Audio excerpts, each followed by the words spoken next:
So something I often get asked is how did I start in magic, and I started the same as most people my sort of age bracket with a Paul Daniels magic set.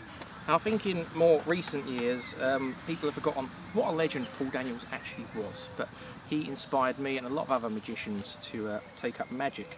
One other thing that really got me into magic was this book, Ali Bongo's Book of Magic, which was given to me by my nan. This is actually my original book. The Paul Daniels one, unfortunately my original was lost over time. This is one I got on eBay, but this is actually my original book my nan gave me. And there was a couple of pictures in this book, which I've done some large printouts of, and they really influenced me.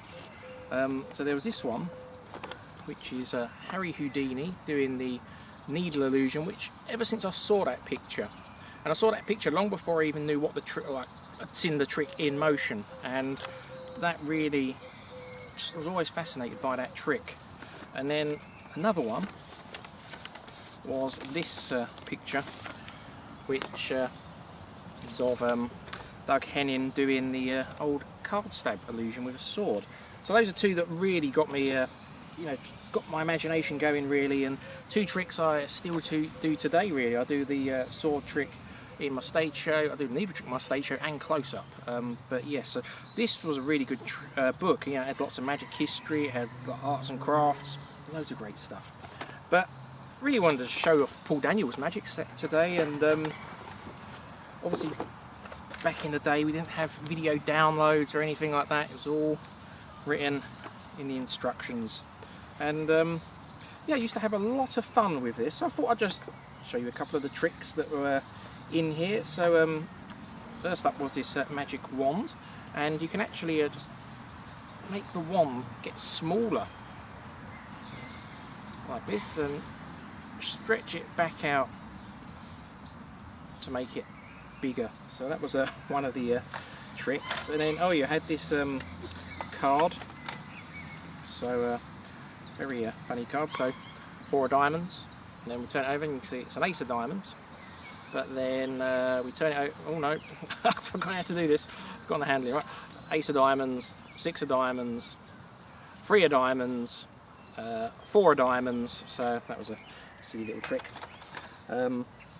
Probably the best trick in here was the cups and balls, which is a trick every magician does.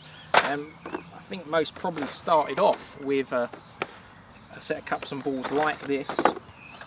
You know, most have advanced to much more advanced sleight of hand versions and so on nowadays.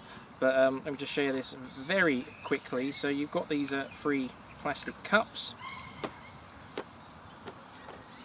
You put one of these little sponges on top, give it a tap and it goes through. And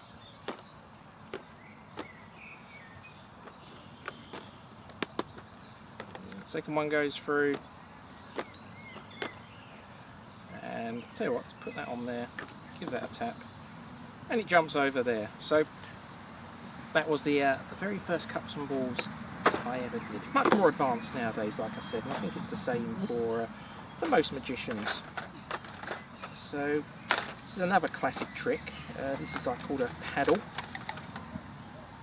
The elastic bands are all rotten on here, but so you have these circles. One of them's filled in, and it's the same on both sides. The top one, we give it a shake, and now it's the second one down, or third one up, probably from your view.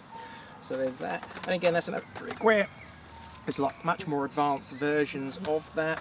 And then it come with these sponges, and now I can't actually remember if what trick it done with the sponges in this book, but let's have a quick look. There's so much in here, and I've not really gave it a proper look, to be honest. But a lot of magicians nowadays do sponge tricks. They put one in that hand, and it jumps over.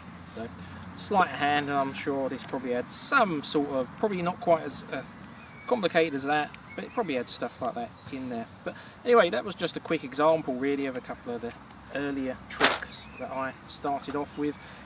Nowadays, obviously, Paul Daniels, rest in peace, can't buy these magic sets anymore without getting second-hand ones, and magic has advanced a lot more now as well, so people nowadays go for Marvin's Magic, those sort of things as the starting point. But the book, I think this is, if you can get a second-hand copy of that if you start at Magic, definitely do it. It's such a great book, and still read through it occasionally. It's really good. But anyway, yeah, hope you enjoyed. Let me know what your first Magic set was, and thanks for watching.